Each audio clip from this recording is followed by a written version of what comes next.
The Anglican Archbishop in Jerusalem, Suheil Dawani, has welcomed a visit by the Duke of Cambridge, Prince William, to the area and the message of peace and harmony that he brought.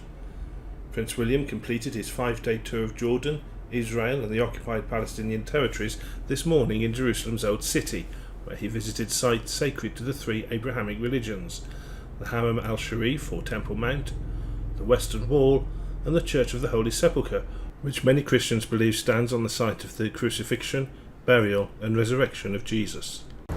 By visiting the Old City this morning, he really sent a very strong message for the three religions and for the two communities, the Israelis and the Palestinian community, that I'm here just to emphasize the need for harmony and peace among all the religions and the communities who live in this city. And this is what we need, and this is part of our mission of reconciliation. At the invitation of the Greek Patriarch, Theophilus, Archbishop Suheil accompanied Prince William throughout his tour of the Church of the Holy Sepulchre, which included the Edicule and Golgotha. I think that our good relationship with all the heads of the churches, especially with Patriarch Theophilus III, I think that's very important. The visit to the Church of the Holy Sepulchre was the final stop on a whirlwind 5 days for Prince William.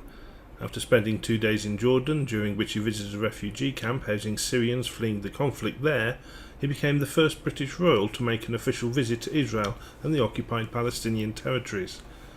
His first official engagement in Jerusalem was a visit to Yad Vashem, the International Holocaust Memorial Centre, Museum and School. Here the Prince took part in a simple but moving wreath-laying ceremony before Britain's chief Rabbi, Ephraim Mirvis, recited the Jewish prayer for the dead, the El Malai Rachahim.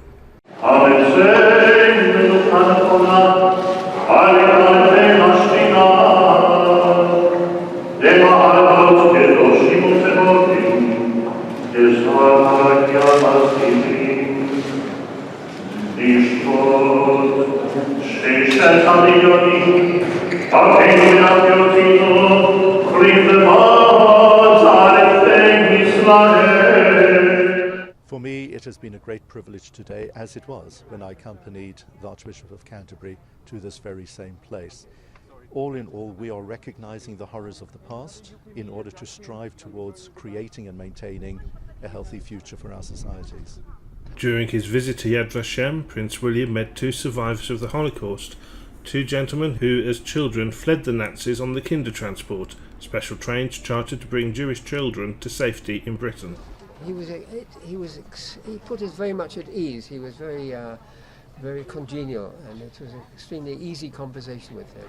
And it was like meeting one of the boys in a pub over a pint of beer.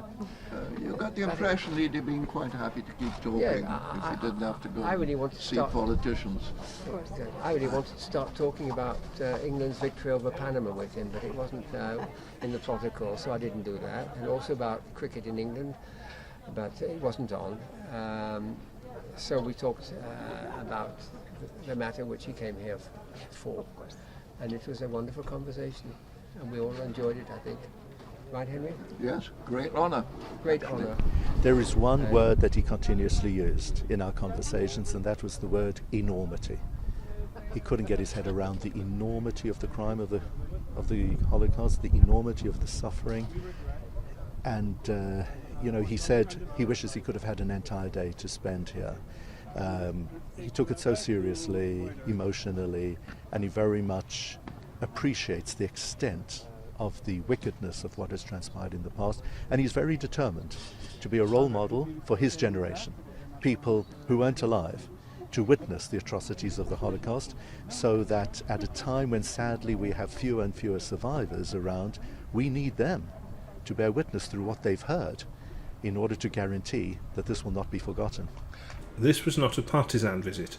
British royals are constitutionally neutral on political matters. But the Prince went out of his way to ensure he saw members of all three religious communities in the land, as well as both Israeli and Palestinian political leaders.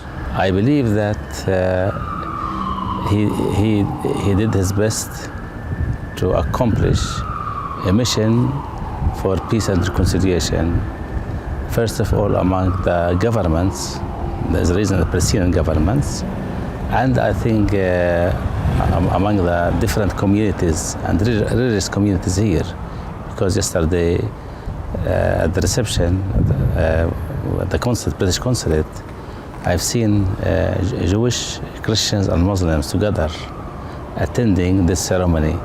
I believe that it is really a gesture that this man is here for, for peace and reconciliation.